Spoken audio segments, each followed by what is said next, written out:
하나님께서 주신 말씀은 에스겔 27장 1절부터 26절까지 말씀입니다. 1절부터 26절까지 말씀입니다.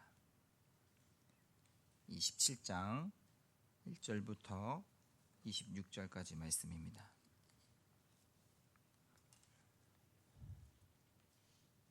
여호와의 말씀이 내게 임하여 이르시되 너는 두로를 향하여 이르기를 바다 어귀에 거주하면서 여러 선 백성과 거래하는 자여 주 여호와께서 이같이 말씀하시되 두로야 내가 말하기를 나는 온전히 아름답다 하였도다.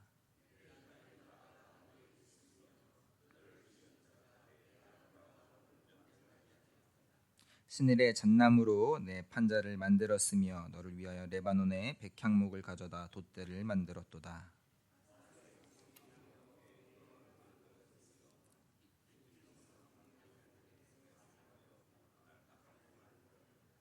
애굽에 수놓은 가는 배로 돛을 만들어 깃발을 삼았으며 엘리사 섬에 청색 자색 배로 차일을 만들었도다.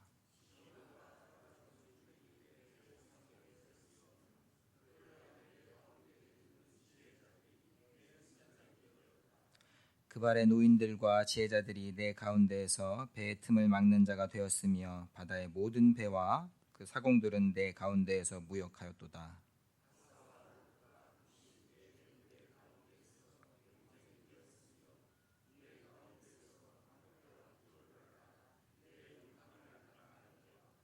아르왓 사람과 내 군대는 내 사방성 위에 있었고 용사들은 내 여러 망대에 있었으며 내 사방성 위에 방패를 달아 내 아름다움을 온전하게 하였도다.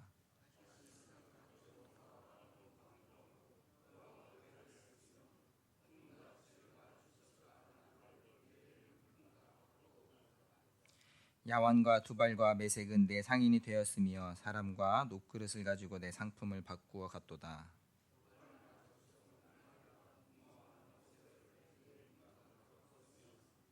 드단 사람은 내 상인이 되었으며 여러 섬이 너와 거래하여 상아와 박달나무를 내 물품과 바꾸어 갔도다.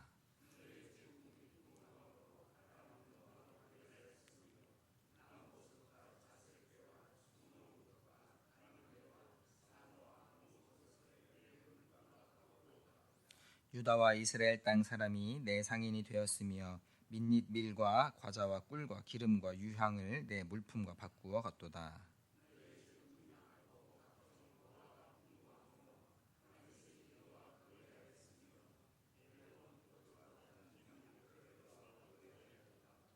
워던과 야완은 길쌈하는 실로 내 물품을 거래하였으며 가공한 새와 계피와 대나무 제품이 내 상품 중에 있었도다.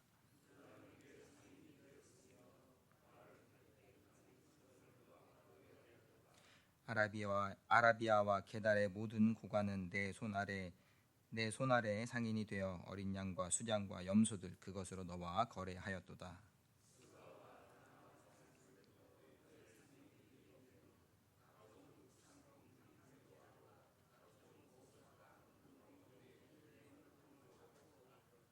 하란과 간네와 에덴과 스바와 아스루와 길마세의 장사꾼들도 너의 상인들이라.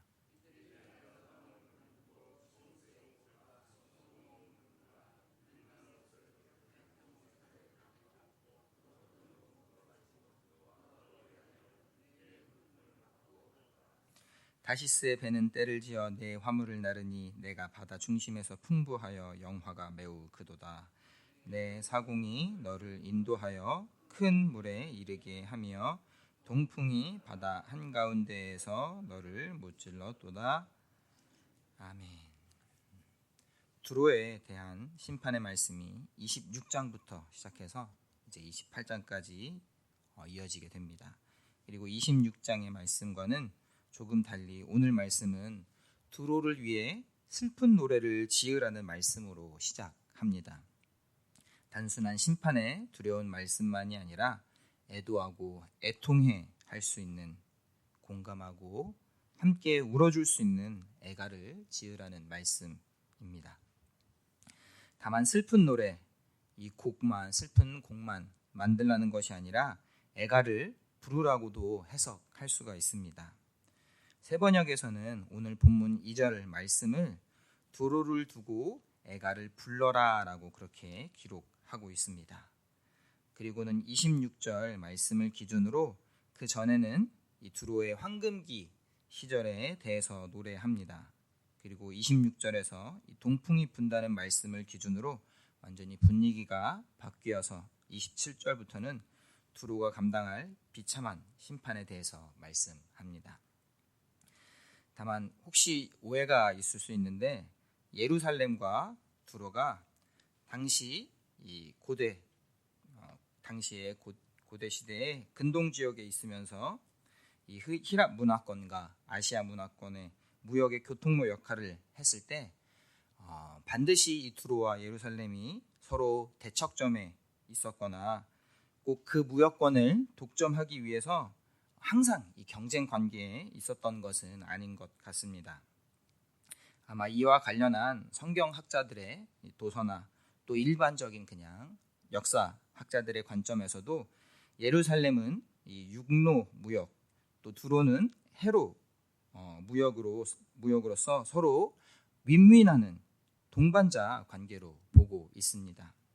두로는 예루살렘을 통해서 육로를 통해 아시아, 아프리카에 또 아라비아에 상품들을 공급받지 못하면 해상에서 두로가 해상의 무역 자체가 큰 의미가 두로에게 없는 것입니다. 그래서 실제로 이 두로와 예루살렘은 두로와 유다 민족은 솔로몬 시대로부터 시드기야 왕까지 꽤나 긴 오랜 기간 우호 관계를 유지하면서 경제적으로 상호 의존적이었습니다. 백화점에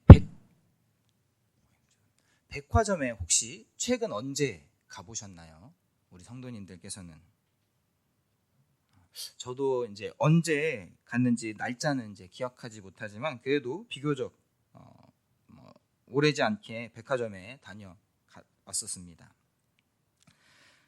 지난번에 이제 한 선교사님께서 말씀을 전해 주시면서 우리 예천 지역에 뭐 이마트나 뭐 홈플러스 같은 그런 마트가 있냐고 물으신 적이 있습니다.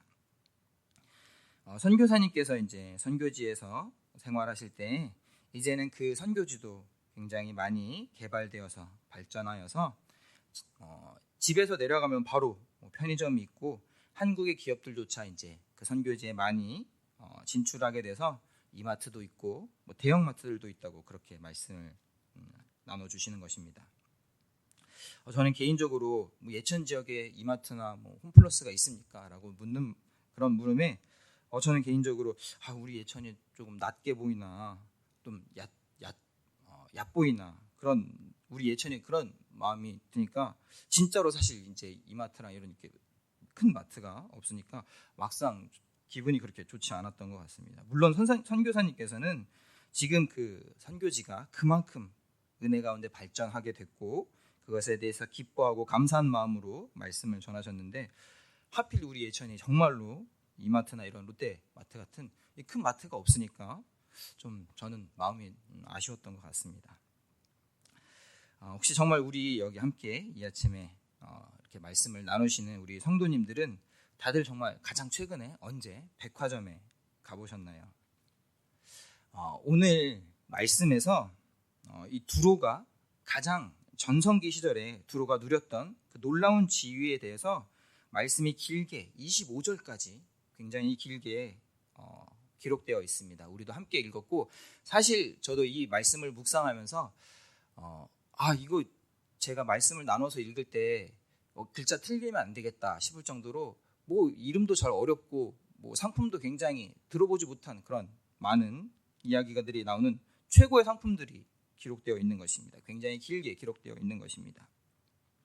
우리가 잘 알고 있는 뭐 레바논의 백향목에서부터 애굽의 질 좋은 모시, 뭐 또 바산의 상수리 나무이며 또 사실 우리가 뭐 어디에 붙어 있는지도 모르고 나라인지 아니면 도시인지 민족인지 그 이름도 잘 모르는 바사, 룻, 붓쇠, 군병들까지 상품뿐만이 아니라 어떤 그 당시에 가장 품격 있었던 문화와 또 군대의 국력까지 세상에 가장 호화롭고 화려한 많은 것들을 누렸던 그 두로의 가장 전성기 시대 때를 이렇게 길게 25절까지 애가의 말씀을 전하라고 하면서 기록하고 있는 것입니다. 제가 말씀을 계속 묵상하면서 들었던 생각은 아니 이 에스겔 선지자가 하나님의 말씀이 임해서 이렇게 얘기하라고 해서 막 받아 적고 있는데 에스겔 선지자도 지금 받아 적으면서 무슨 말인지 모르고 받아 적지는 않았을까라는 생각이 드는 겁니다.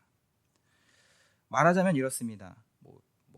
프랑스에 에르메스 원피스가 있고 또 독일의 이 폭스바겐 G90 이런 엄청난 차가 있고 미국 벨사의 시누크 헬기 이런 엄청난 최고의 그런 게 있고 크루즈 여행의 가장 최상급이라고 할 수 있는 최고급 리젠트 세븐시즈 크루즈가 있고 막 그런 걸 막 받아 적는 겁니다. 사실 저도 어떤 것이 요즘에 최고의 브랜드이고 최고급의 상품이 무엇인지 잘 몰라서 이제 막 검색하고 막 알파고한테 물어보면서 이렇게 했던 것 같습니다. 사실 에스겔은 포로 신분이었고 그 당시에 그런 초호화로운 무역품들에 대해서 이렇게 다 알 수 있었을까라는 생각이 드는 겁니다. 제가 지금 이제 사실 백화점에 가면 무슨 브랜드가 있는지 특히 고가의 제품들이 있는 1층 그런 곳에는 뭘 파는 곳인지 또 얼마에 팔고 있는 것에 대해서 제가 아직도 그런 거에 대해서 잘 전혀 모르고 듯이 포로 신분의 에스겔 선지자도 대충 몇몇 정말 유명한 나라고 위대한 나라에 대해서 몇 군데 알아듣고는 무슨 상품 이름도 잘 모르고 들어보지도 못한 나라들에 대해서 하나님께서 애가라고 불러주시니까 그냥 막 받아쓰기를 한 건 아닐까라는 그런 생각이 드는 겁니다. 때로 우리가 내가 정말 지금 잘하고 있는 것일까라는 그런 의문이 들 때가 있습니다. 나의 자리가 어디에 있고 지금 내가 어디로 가고 있는지 알지 못해서 조금 망설이고 어떻게 해야 할지 모를 때가 있습니다. 때로는 정말 슬픈 노래를 부르듯이 힘들고 어려운 때를 지나고 있을지도 모릅니다. 다만 우리가 그렇게 모든 것을 다 알고 있지 못해도 크게 잘못된 것은 아닙니다. 괜찮을 수 있습니다. 특별히 세상에 정말 수많은 화려한 것들, 가장 고급스러운 옷들, 희귀하고 진귀한 음식들, 최고가의 집과 차, 그런 브랜드, 그런 것에 대해서 잘 모를 수도 있습니다. 에스겔이 받아 적은 그 수많은 나라들의 가장 최상의 상품들은 비록 포로인 에스겔이 잘 모른다 할지라도 결국 두로를 향한 가장 치욕적인 애가가 되었습니다. 애가를 받아 적고 노래하는 말씀이었지만 사실 온갖 두로의 아름다움과 풍요와 그 품격은 결국은 사실 두로를 향한 가장 한스러운 두로의 가장 부끄러운 조롱거리가 되었습니다. 우리가 때로는 세상에 세련되고 호화롭고 화려한 것들로 정말 보암직한 것들로 유혹되어서 우리 마음이 하나님께로부터 나누어지기도 합니다. 근데 그런 것들은 조금 모르고 살아가도 괜찮은 것 같습니다. 우리가 어디에 어느 식당이 가장 맛집이고 어느 나라 여행이 가장 요즘에 인기가 있고 우리 자녀들 직장이 어느 곳이 정말 가장 자랑거리가 되고 또 내 사위, 내 며느리가 어느 명문대를 나왔는지 그런 것 좀 조금 어리숙하게 조금 모르고 살아가도 괜찮을 것 같습니다. 아버지 하나님께로부터 우리의 마음을 나누게 하는 그 모든 것들을 정말 세상이 부러워하는 그런 모든 것들 가운데서 하나님께서는 분명 그 어느 것보다도 비참하고 치욕적인 무너짐을 허락할 것입니다. 내가 지금 잘하고 있는지 모르겠고 의문이 들더라도 또 때로는 세상의 화려하고 보암직한 것들로부터 나는 너무 멀어진 건 아닌가 그런 생각이 들지라도 그래도 여전히 하나님 앞에서 이렇게 기도하는 자리에 하나님의 말씀 앞에 가까이 나오는 이 걸음 가운데 우리가 있다라면 하나님께서는 그 걸음을 통해서 우리의 순종을 통해서 하나님께서 기뻐하시는 일을 분명히 이루어 주실 것입니다. 세상의 칭찬과 자랑을 찾아서 방황하는 것이 아니라 하나님께서 쓰시는 하나님께서 사용하시는 길 가운데 정말 잠잠히 순종할 수 있는 그런 저와 여러분이 되기를 간절히 원합니다. 기도하겠습니다. 아버지 하나님 감사합니다. 우리 가운데 정말 보암직한 세상의 이생의 자랑거리들, 들어보지도 못하고 잘 알지도 못하는 그런 것들 가운데 우리의 마음이 나뉘어지는 것은 아닌지, 또 내 환경과 내 가정과 내 자녀들로 자랑거리를 삼으려고 했던 우리의 모습이 있는 것은 아닌지 주님 앞에 다시 한번 잠잠히 주님의 말씀 가운데 나아가기를 원합니다. 주님, 우리의 마음을 나누어지게 하는 모든 것들로부터 다시 한번 우리를 주님 가까이로 주님의 말씀 가운데로 인도하여 주시기를 원합니다. 감사드리며 예수님 이름으로 기도드립니다. 아멘. 하늘에 계신 우리 아버지, 아버지의 이름을 거룩하게 하시며 아버지의 나라가 오게 하시며 아버지의 뜻이 하늘에서와 같이 이루어지게 하소서. 오늘 우리에게 일용할 양식을 주시고 우리가 우리에게 잘못한 사람을 용서하여 준 것 같이 우리 죄를 용서하여 주시고 우리를 시험에 빠지지 않게 하시고 악에서 구하소서. 나라와 권능과 영광이 영원히 아버지의 것입니다. 아멘. 시간 우리가 함께 기도할 때는 우리 교회를 위해서 기도하기를 원합니다. 담임 목사님을 새롭게 모시는 일 가운데 먼저 그리고 가장 집중해서 우리가 기도했으면 좋겠습니다. 또 위 목사님의 남은 사역 가운데 또 귀한 일들을 우리 공동의회를 통해서 이루어 주신 주님께 감사하는 마음으로 또 기도했으면 좋겠습니다. 이제 감사하게 또 유치부와 아동부 여름 성경학교를 마치고 비록 우리가 인간적인 생각으로 바라보기에 가장 좋은 그런 환경과 날씨는 아니었다 할지라도 그래도 우리 아이들이 하나님께서 준비하신 은혜를 누릴 줄로 믿습니다. 또 앞으로 우리 중고등부와 또 우리 청년부 계속 다음 세대를 위해서 수련을 위해서 기도해 주시기를 원합니다. 또 우리가 이 땅 예청 지역과 또 나라와 민족을 위해서 또 세계 열방을 위해서 그리고 각자의 개인 기도 제목을 위해서 우리 주님의 이름 부르고 함께 기도하겠습니다.